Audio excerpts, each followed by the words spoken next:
Greetings to you, and of course, welcome. Thanks to those of you who are patient and have been waiting. This continues to be a very long day for me, but I had to, or I have to be here with you all to, if it is only for a few moments, introduce or present to you certain matters that are of significant concern. So, welcome to the People's Movement Show. This is where we, as Guyanese, together understand the significance of holding elected officials and those who have been selected by those deemed elected. We hold them accountable. They are supposed to give account to us. They are supposed to answer to us. And on this platform, as a movement, we have fortunately been able to appeal to those who are independent thinkers. The People's Movement, therefore, shall continue to advocate for good governance in Guyana, South America.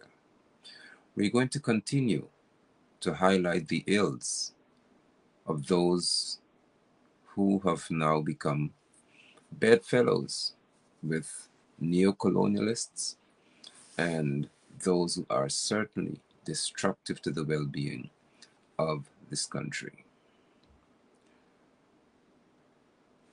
I'm here alone, of course.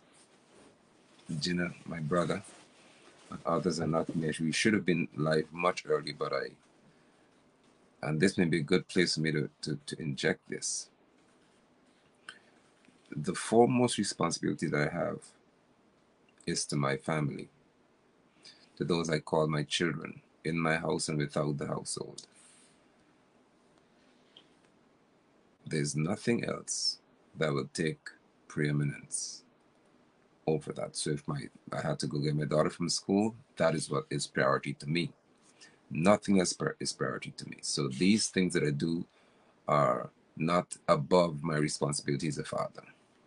I would not seek to win a nation and lose my children or my family. And I trust that most of you can respect and appreciate that. Can you see clearly? Can you hear clearly? Because I'm here to speak to the disrespect that is being shown to Guyanese by this clan and those who are deemed, or some of them who are deemed opposition members. Thank you for the feedback, Dan. I appreciate that.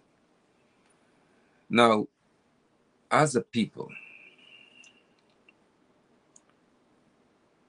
and I am not cautious in my presentation to you tonight because it is really disturbing, it is upsetting, and it doesn't seem as if enough Guyanese are of the view that there's a significant problem in our country, or the problem is significant enough for them to react to it. That may be a better way to put it.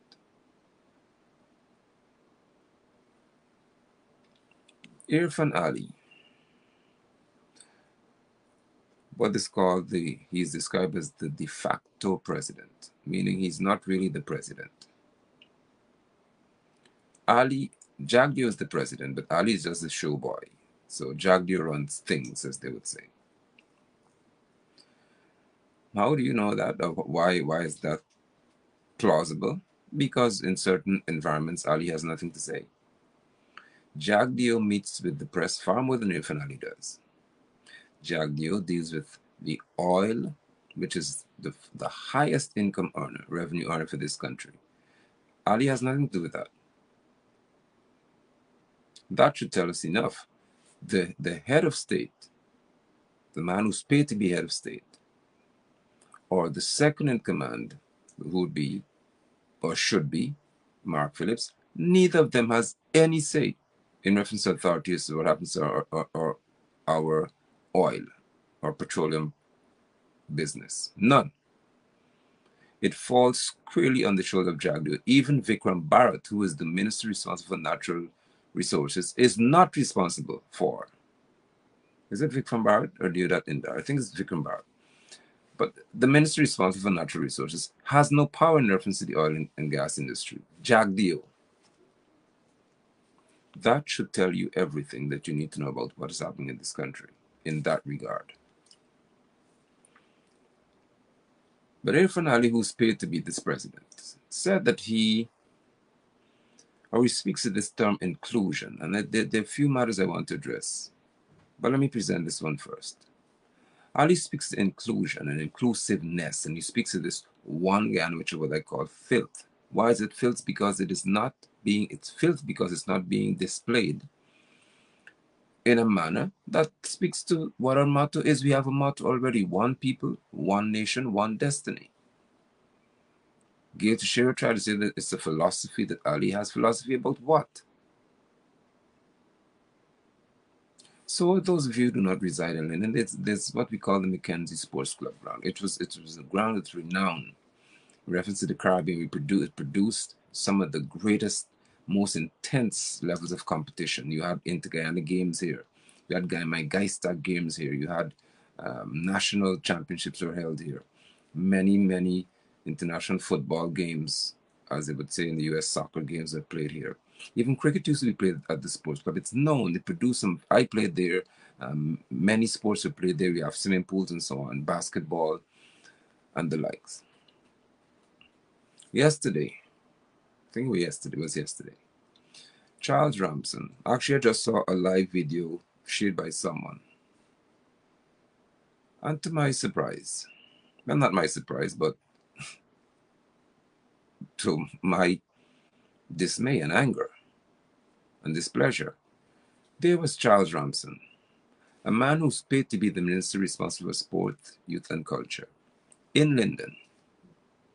So this seems to be the norm for these people nowadays, where Linden has become a thoroughfare for the PPP ministers and Irfan Ali, where if you do anything called public management, you are taught about certain protocols. And the PPP Civic Administration, who's supposed to be this inclusive bunch, are violating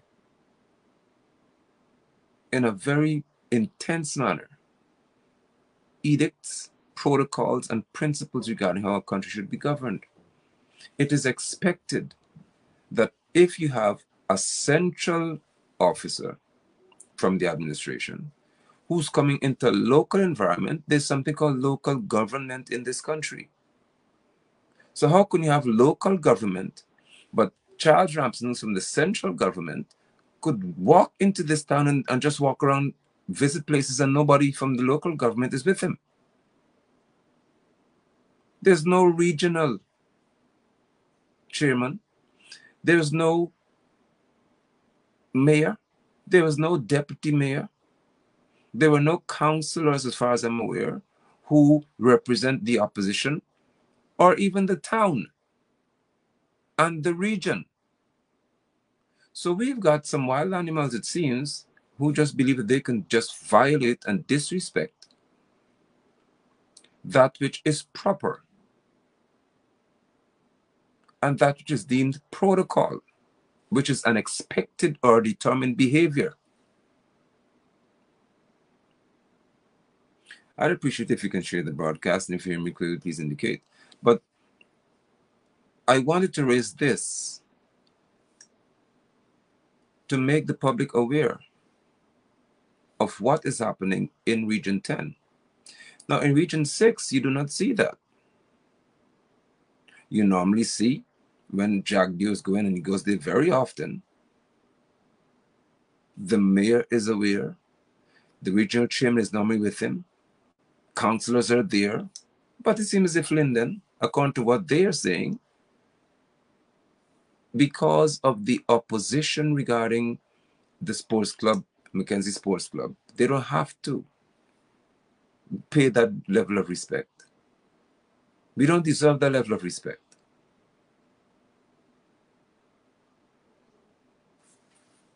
Now, what I would like to do, if I'm aware of it, you see, I didn't know what was happening, but if I'm aware of this happening again, I would show up live or recording live, broadcasting live to ask these people if this is how things are supposed to be done,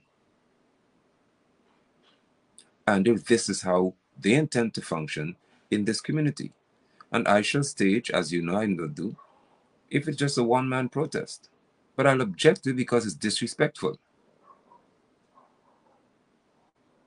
Hence, we speak to the disrespect this administration happens to be showing to Guyanese people. Now, the second point, we'll have further discussions. Hopefully, Jen and I will be meeting with you and other members because there are quite a few things for us to discuss, as I've said, but I want to just introduce them to you so we'll talk about. This image may or should have been rotated, but if it should be horizontal. That's a school, Bami Primary School. That should be the finished product. This is an image of what it looked like 3 days ago. Again, I see the image should have been rotated. This is the final product. This is, along with this, that's Bami Primary School for you. According to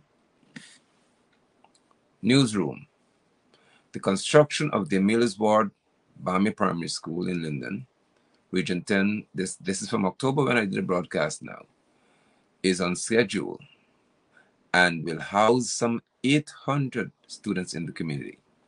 The $364 million project got underway following the contract signing by Statement Investment Incorporated in November 2021 and is expected to be completed in July of 2023. We're in March. This that you see here, they say would be completed, the whole school now will be completed in July.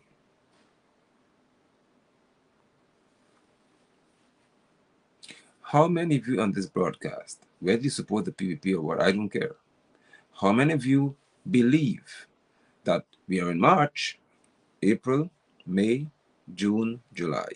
How many of you are convinced that by July, within 4 months, that school shall be finished to the tune of $364 million? Please indicate in the comments for me. Are you of the view that the school shall be done? I just showed you the images. Why I introduced that to you? Because in this week, I would be having a discussion, hopefully with the regional chairman, Mr. Deron Adams, if a member from the Statement Construction Group is willing to have conversations with us, they can join the broadcast. If a member from the construction team, you can join the broadcast. But what I know is this was spoken to by me, by Mr. Benchchop, by many other people, that there needs to be careful consideration given to this project. Mr. Charles Series is on record as saying that he would be offering guidance. Remember that? Charles Series is a contractor. Akani Blair said he would be there because he's a contractor and he will ensure that things go smoothly. Well, we are in March. We have April, we have May, June, and it should be finished in July. So they have 3 months and a few days to complete. I show you again. This structure you see here is not, the image will be clear. I'll have it oriented properly for you when I speak to the deputy or to the regional chairman, as a matter of fact. That's the finished product. This is what was shot by me. I did took those photographs. Took this photograph last Thursday or Wednesday, I think it was.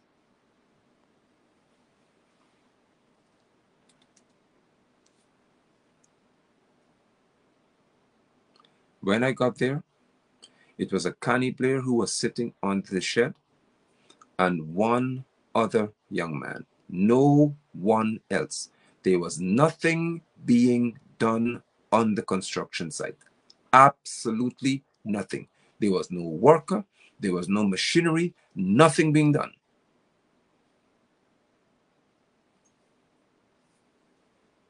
And in case you missed it, this is from Newsroom. When I did the live broadcast and they rushed to say, well, it was because of just political reasons and we're lying. Well, here it is. It's expected to be completed in July. I didn't say that. That's what the Newsroom, a PPP, of course, supporting Media House, would have noted. The work started in November 2021 and it took 2 years. A little less than 2 years, it should be finished. That's what they're saying.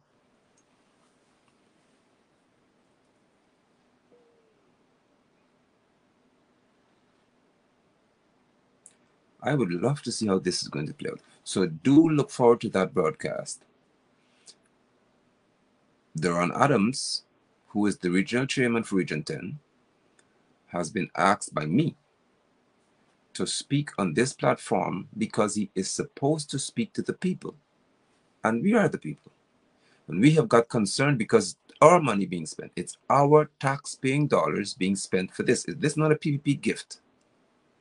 There's not Freedom House or Kashif and Shanghai organization who would have given a donation of $364 million to build this. There's not Azadi Mohammed who in his philanthropic way decided he's going to give $364 million. No, this is the money from the taxpayers of this country that's being spent. And it's supposed to build a school to alleviate the issues with Amelia Zohar Primary and Batman Primary School. So we need to know in our region what is happening. They will have to answer to us. And I'm grateful that the likes of Mr. Duran Adams has no issue coming to this platform to speak. I commend him because many regional chairmen would not have had the courtesy to say, I will sit with you so that through your platform, we can answer questions that are asked by the public. Hopefully they'll be members of the education committee. If he can find them, they can speak too. No problem. But what will be the example here is that we will have a report from one who sits in meetings and who should tell us what is going on. We'll also speak to the matters regarding schools in Region 10 that are in a deplorable condition. And we want to know from the regional chairman, why are they in that state? So stay tuned for that broadcast within the week. This other matter about which I'm going to speak may make some of you very uncomfortable, but I'll speak to it nonetheless. And this has to do with the situation where by now, of course, a young police officer would have been killed, and by the hand of his relative. It's a very unfortunate matter, very, very, very unfortunate here in Region 10. Two families are now in pain. We have the other matter where the operator of the excavator, at first they said that it fell off a cliff, and I said, any excavator fall off, because I was born in a mining town. My father was one of the senior managers in the company, so I've been around the mines a lot. I worked in the mines at one time when I was studying at University of Guyana. So I did an environmental assessment of the mining operations here in London. I worked on Robeson Bend. I'm well aware that there's no way, I said to you all, that any excavator can fall off a cliff and you can't find it. It had to have been covered because something fell on it. And that is what happened. And my grief is that I sat and I watched Robeson Bend, Commander Winter. I saw Deputy Mayor, he's worked with both sides. I saw other people there. I did not see one Chinese official. I did not see the head of BOSA operation saying a word, and he speaks English, by the way, But that man didn't have the basic courtesy and respect for people to even utter one word about the loss of Mr. Neptune, Hercules, as stalwart in reference to heavy duty machinery operation. That Chinese fella, none of them from both sides has said a word. He was not even in the room, given the photographs I saw from Info 10 News. He was not even, none of them was present in that room. And Robeson Ben was speaking with the family members when they extracted the man's body from the machine.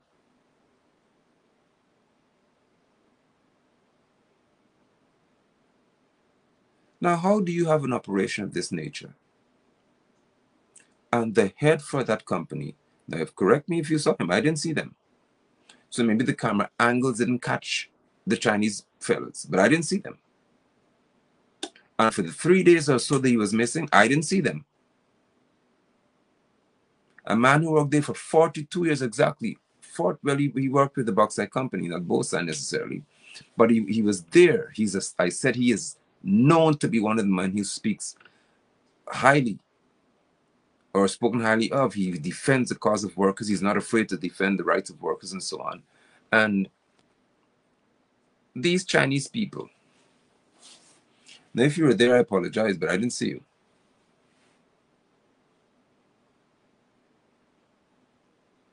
And you have got Robeson Ben being the Minister of Home Affairs. Home Affairs. When they found that man, not one, according to Info 10 images and other images that I saw, I'm saying to you, if they were there, please tell me. If they said something, please inform me about it, because I haven't heard. Right? There was somebody who said he's speaking on behalf of Bosai. Really? These men can speak English, because I've had conversations. They came and spoke right in my street. So they can speak English.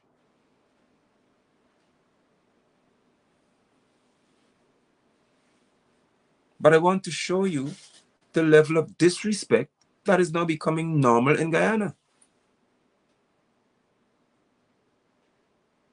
Remember that there are images in Africa where Chinese are beating Africans with whips?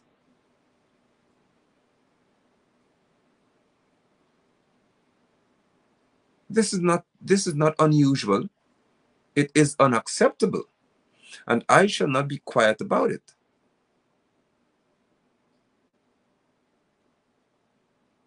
So we have the matter of the young man, as I said, who is now deceased,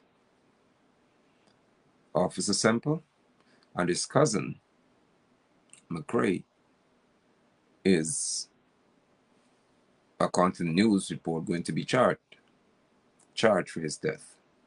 Here's my concern. There should be someone who sits in the seat of Robeson Ben who should give us an account as Guyanese as to how you can have, for one, how long ago. This man is 27 years old. So I don't know I know he didn't get a gun license yesterday or when this incident occurred. So for how long has this young fella been holding a licensed firearm in this country? And when did it become normal for such young people to be given licenses to carry firearms in Guyana? What about the older men like me who are in business, who have a farm? Farmers in West Watuka have been complaining for a long time that their animals are destroyed, or crops, the ackeries and you call it gutis and so on. They will dig up the crops, they destroy crops. We need firearms. Nobody. So Jennifer C got it 2 years ago. So 25 he got it, according to this person's report. So I know of people who've been trying for years to acquire firearms. They can't get it.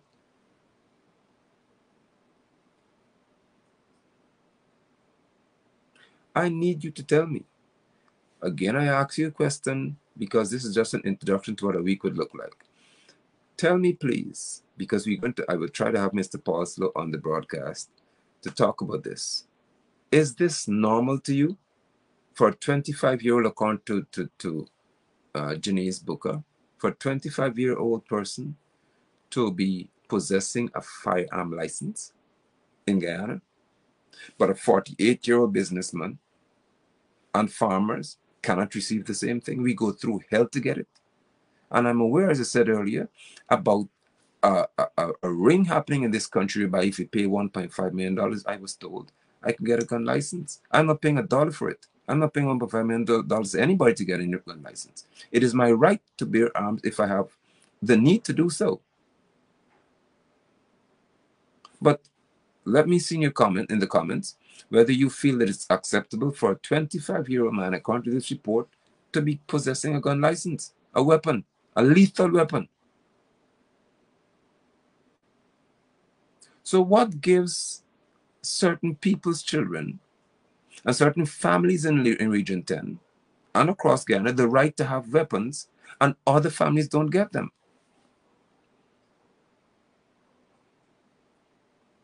Let us not forget that Dion Bascom, the sergeant who's involved in the Mohammed and other matters, the accusations he leveled against these people, remember that he was not issued one. He was denied one. That's a sergeant who's trained, highly trained officer. He was denied that when his life was threatened.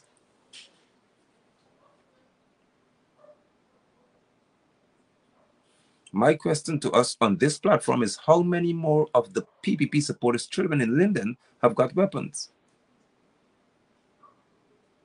Because in the behavior, I could tell that they, as we say, they're strapped. I can tell what's happening in this country. As long as you're on the PPP side, finally, if you don't know, I'm telling you because I know that you know. People are going on your and claiming to be on your side now, and all of them I'm seeing around this town with weapons in their waist. You need to tell us why. Why is it that the PPP activist children and the activists themselves are licensed firearms holders, but other people are denied the right to hold them?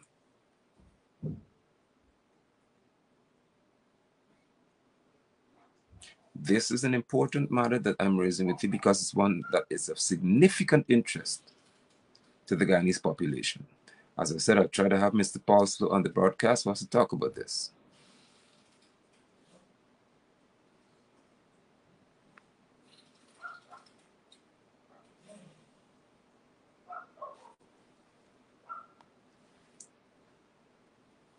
Member of Parliament, Madam Ferguson said, good night.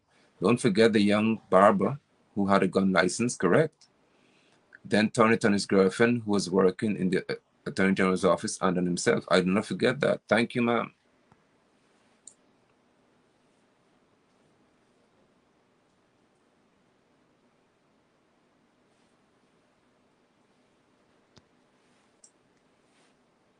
And so from the interaction I'm having here with you all, I can tell that this is of concern, and it should be of concern to all of us. I didn't know that it was so easy for just about anybody to pick up gun license nowadays, as long as you support the PPP. And why am I raising this with you? Because I was in the city actually earlier, which is why I came on the broadcast this late. But I was in the city, and my daughter had caused to go to Movie Town to uplift something.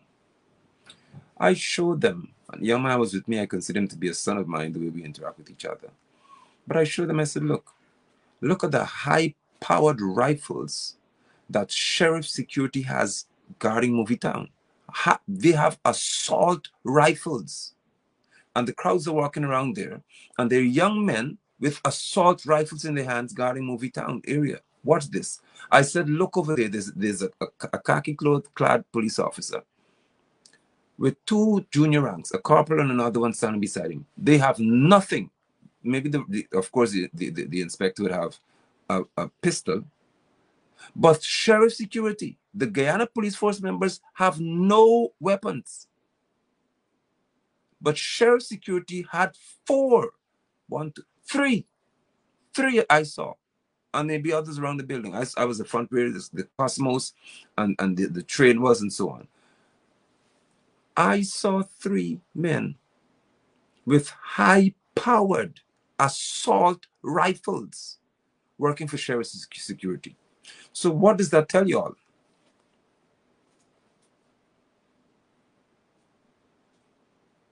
Why is it that a security company that's guarding or having watch over Movietown, why do you need high caliber assault rifles, killing machines? When did this country become such a war zone? The police officers were standing there with 2 long hands, as Guyanese would say. And of course, I know that those in khaki would have the weapons in their socks or somewhere else. They don't have any high-powered rifle.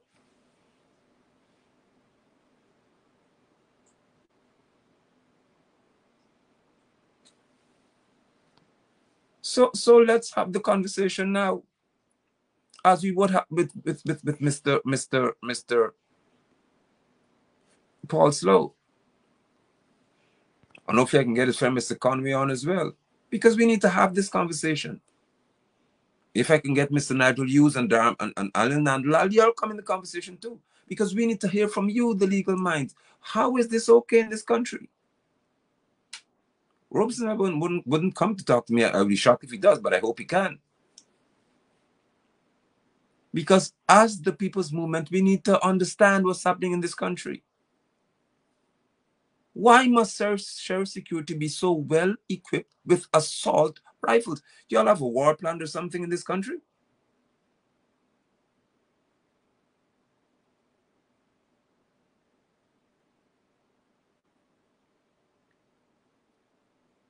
Listen to me. There is no way. I have lived in the US, I've lived in the Bahamas. I have never seen any mall being guarded by high-powered rifle carrying security officers. Mall officers don't have those things. They ride around the mall on the scooters, or they may be on a go-kart, and that's it. If there's an issue, they call the police. But it seems that Guyana is better than the US in reference to security, and the US has major threats. People are shooting up everywhere. They have mass killings all the time. But it seems as if our country is becoming, before your eyes, what you don't recognize, which is a land prepared for war. Civil war, maybe. There's no reason why, and Robeson, then you talk about it. You said you were concerned, or it shouldn't happen, that these security companies shouldn't have these high caliber rifles in the hands of their security officers. So what happened now?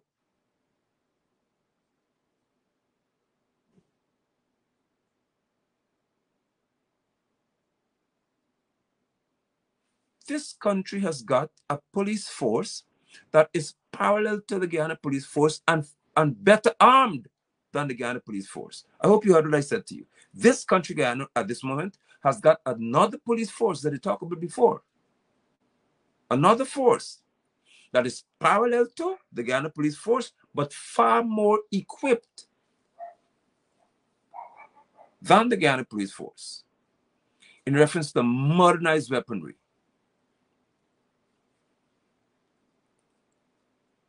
Those of you who don't know, AK-47s are very powerful at killing people, but they get hot. They run hot if they fire too often. So you have to cool them down. These AR-15s and stuff, they don't have that issue.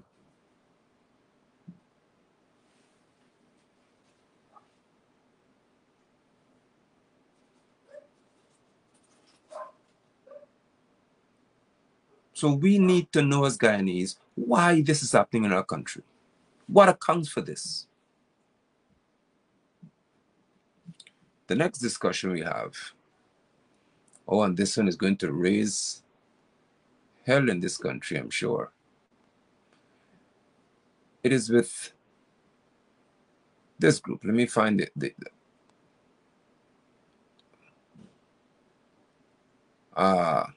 Here it is.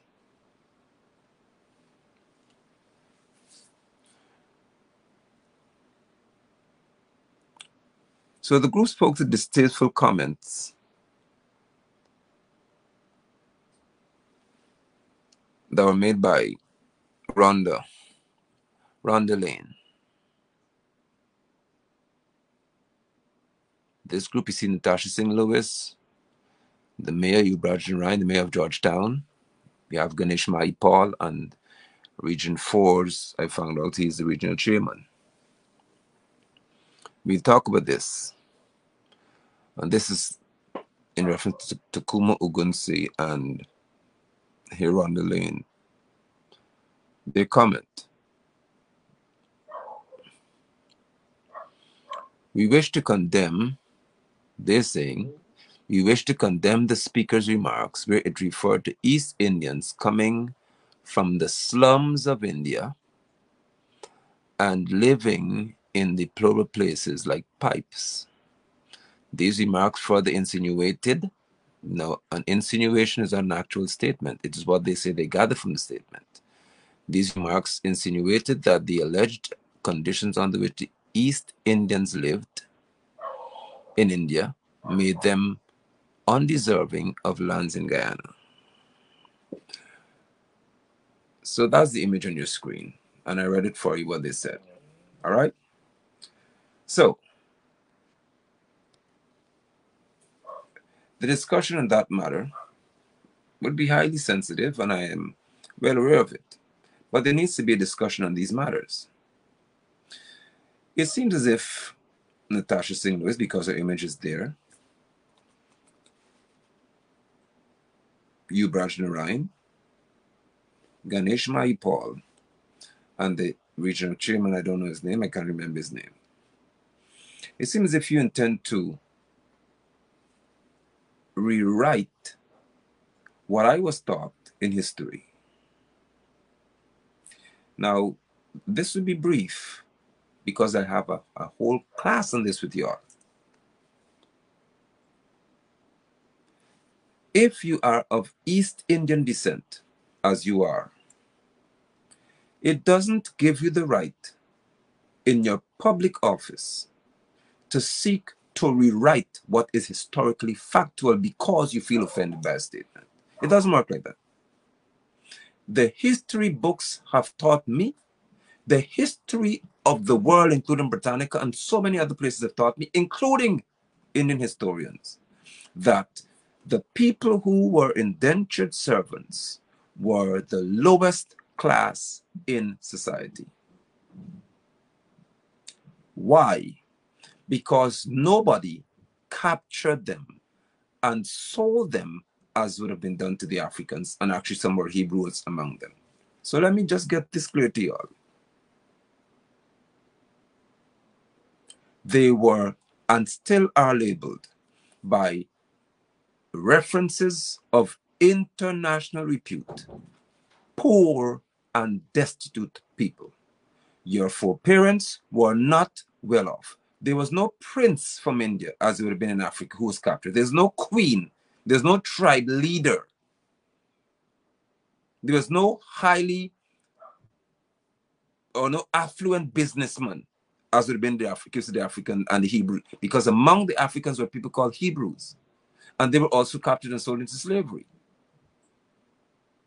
So the difference was they had to be the African, I label them as African just to make it simple for some of y'all. The Africans are known to have been captured, and when they were dragged away from their living conditions and sold to slavery. The Indians were not captured. They were told, listen, Gita, listen, Natasha, Ganesh, they were told, come to the West, come on this boat, we are going to offer you a better life. Now, hold on. Why would they agree and sign? First of all, according to historical facts, they couldn't even read to sign anything. They were unable to read. Most of the Indians who came here had to put a thumbprint on the contract because they could not read.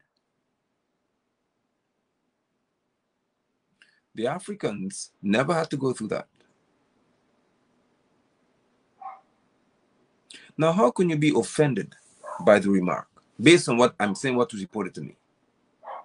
Based on what was reported to me, y'all, Gita, Ganesh Mahipal, Daniel's Seram, Natasha Singh Lewis, it seems as if y'all intend to have, because of offense, history rewritten. Or I should say modified, is not rewritten. You are seeking to, because of offense, adjust history.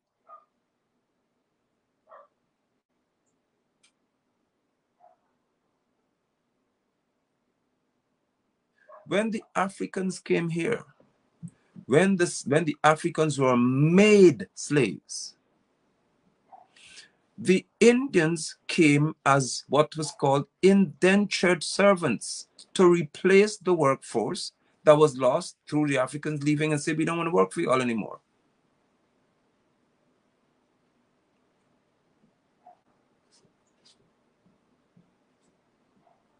How do you have the nerve to say, let me just please permit me to mount this image again for you and read it.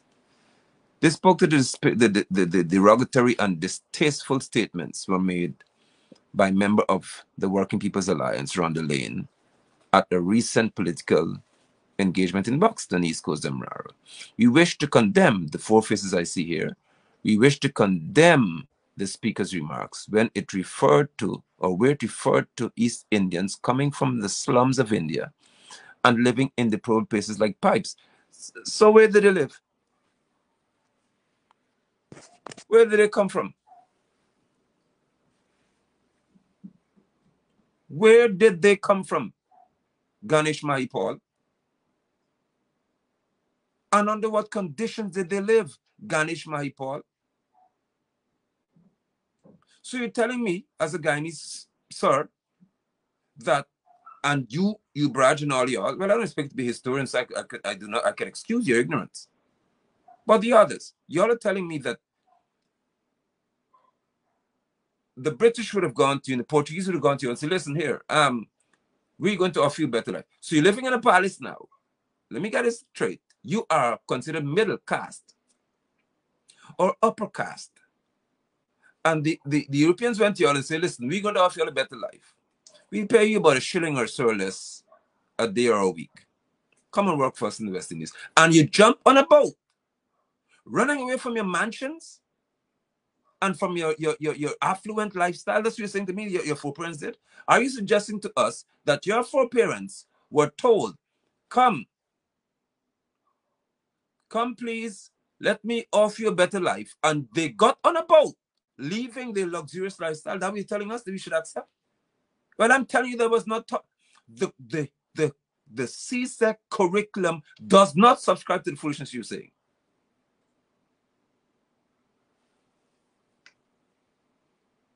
So what you offended about? How can you be offended about history? History is unchangeable. And it is irresponsible and disrespectful of y'all to say, no, I don't tolerate people calling me a coolie and black man, and I don't have time for that. So if Rhonda Lane called anybody coolie, she is totally disrespectful and should be chided for it. But let us not cross the pathway by you saying to me that the history of the lifestyle and the class of living of your ancestors should be changed because you're offended. Do not do that.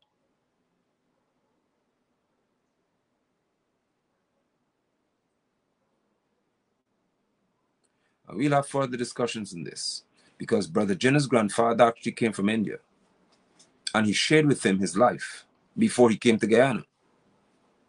Or his parents would have known of the lifestyle of his grandfather and great-grandfather. But don't tell me that y'all become so special now whereby even your history cannot be spoken of truthfully.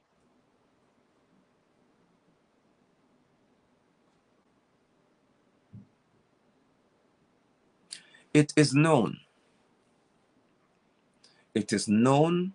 across nations of this world that the Africans were treated in the worst way because of how they were dragged, killed, slaughtered by many of these Caucasian devils to get them here because they did not want to leave.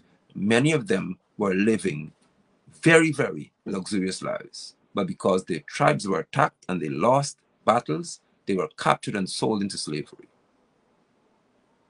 Nobody ever went to Africa and told these people, we're going to offer you a better lifestyle. Come to work for a penny or a shilling. And they jumped in the boat and left. That didn't happen to Africans. Africans never signed a contract with anybody to come here.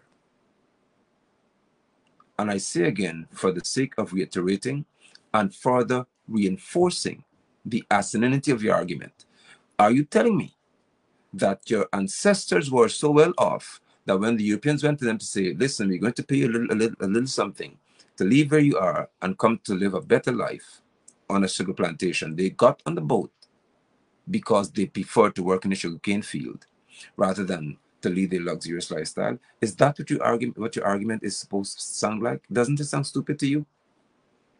Does it not sound nonsensical to you all? And what is most upsetting to me is that news media, according to what I heard, outlets were reaching out to individuals, asking them to condemn essentially. These remarks were made in Buxton.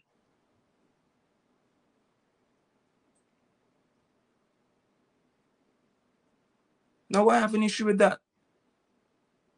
Because when Dharmlal said that the same Natasha Singh who I defended, when her colleagues didn't in many cases, and I will still defend her because she's a woman and she deserves to be respected. But when Dharmlal told her she needed a dildo, I didn't see the media houses reaching out for people to condemn Dharmlal, and he should not be a member of parliament, period. I say it again. Dharmlal should never stand in the House of Assembly again. But he's still there, though.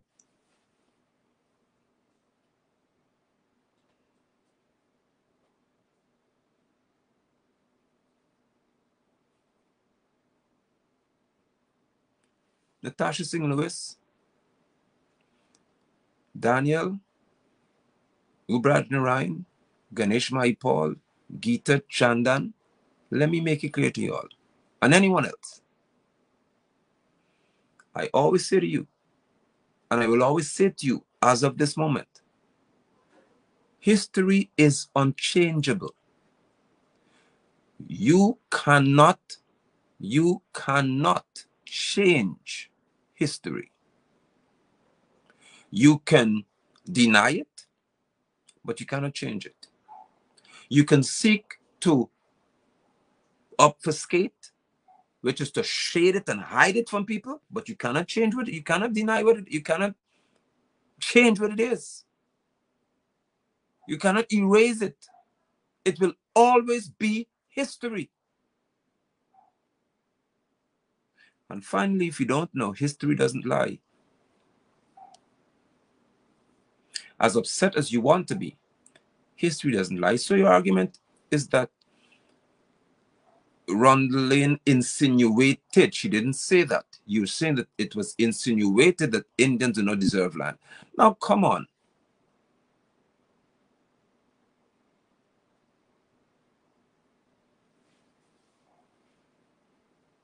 Come on.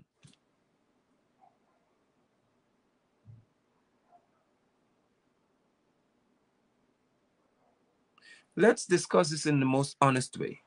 If you have two sets of people, one set would have been dragged away from their empires. They owned lands. The Africans owned lands in Africa when they were working. That's why when they were releasing news to go, they immediately said, okay, sell us this village. Because they were business people. They knew the power of owning land. Don't forget that. They were not like the native Indians who sold New York City for $21. Some of y'all don't know that. The native Indians never knew that you had the right to own land because they were nomadic. They used to move wherever they were and just set up a camp and live there. When the land got infertile, they would move somewhere else. So the white man says, sell us this land, and they sold New York City, New York, that area for $21. They never knew what it was to own anything called land. The Africans were business people. Don't get mad, learn, because some of you need a class. So because the Africans owned land, and I would say Africans in a general sense, because really many of them are Hebrew people. They were landowners because the history of the Hebrew people, not the Jews, the imposters, I'm saying the true Hebrew people, is that our ancestors, were landowners. It's written up in your Bible. They owned lands. They were farmers. So because of that,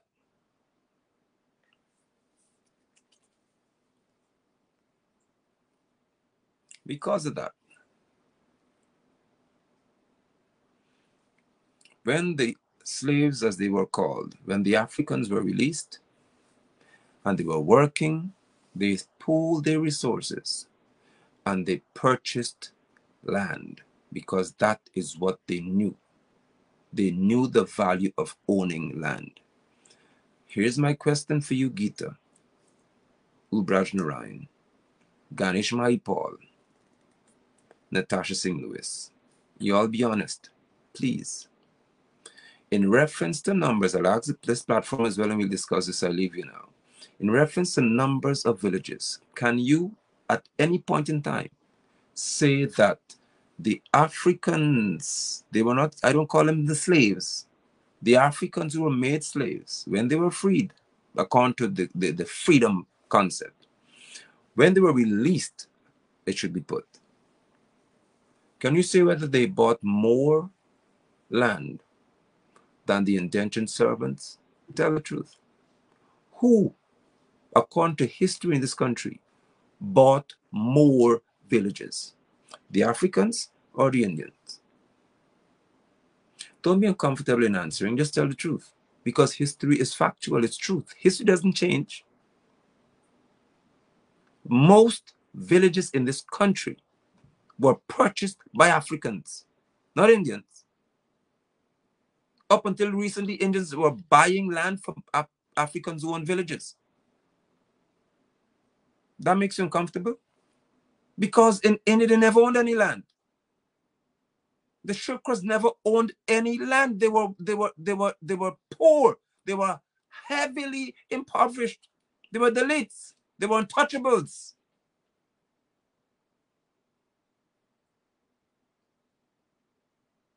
So let me ask you again. According to records in this country, not hearsay, according to records in Guyana, which group, compared to the Africans who were made slaves, the Indians who came as indentured servants, which of the two bought more villages in this country in reference to land? You'll answer the question and I'll leave you.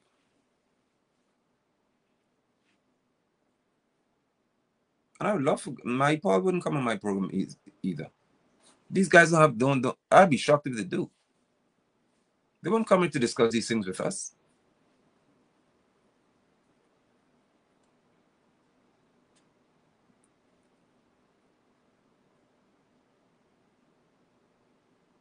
Oh, why are you uncomfortable with the truth? It doesn't make you less than us or make us better than you. It's just the truth.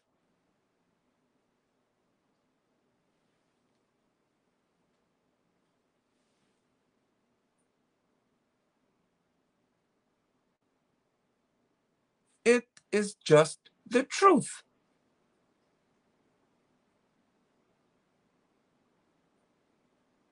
My foreparents, number 28 village, number 5 village, more than about 4 or 5 villages on the west coast of Belize were owned by my foreparents, who are Africans.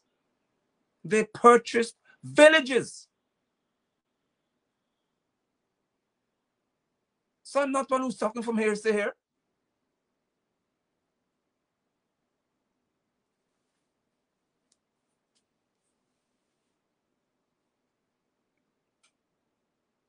You see, if you are unprepared to be honest about history, I am unprepared to discuss with you destiny. Let me say that before I leave you. Any one of y'all in this country, I don't care who you are, if you are unprepared to be honest about history, I am unprepared to deal with you regarding destiny. We're not walking anywhere. I don't unite with people who lie. And I said this in a chat group, at another forum, I'll say it here. I will never speak about unity with people who can't tell the truth.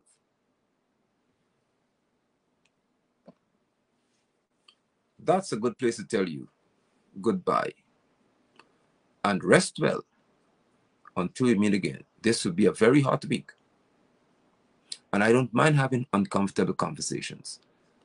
I am not going to tolerate the foolishness of the 4 horsemen. Well, one is woman. Or the 5. Gita. Well, your name is mentioned in this one. Natasha Singh Lewis, Ubaj Narayan, Daniel Siram, and Ganesh Maipal. I tell you, the only one I can excuse is Ubaj Narayan, not any one of the other 3.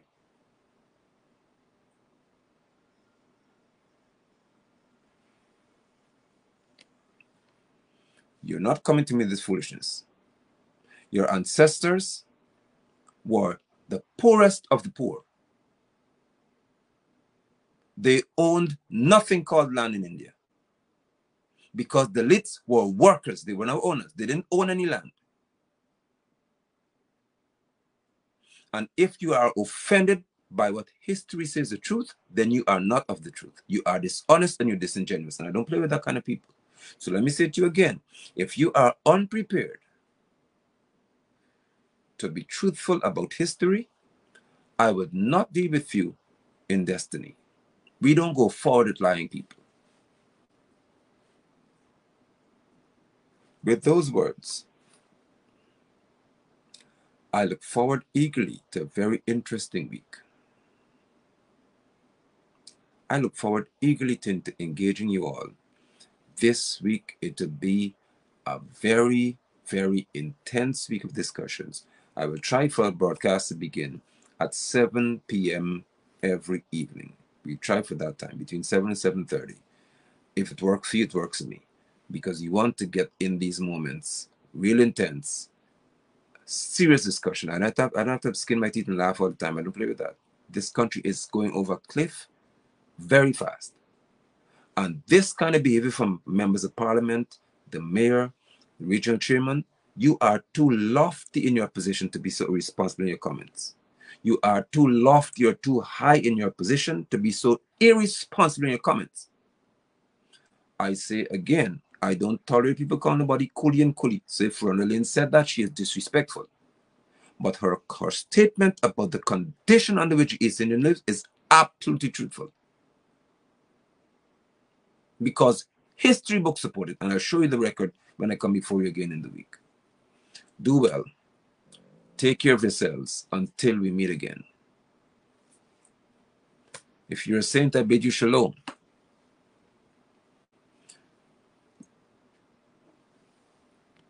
Let me show you what Hollow Point is saying before I leave you.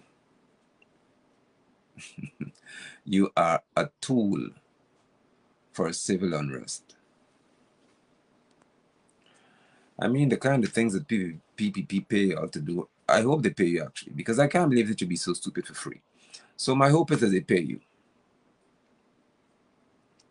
Hollow Point, I hope that they pay you because you should not be so stupid at no charge. So hopefully you get a beer or two or maybe some box of orange juice or something. But please don't be stupid for free. All right, so do well, and I bid you all shalom. Till we meet again. Bye-bye.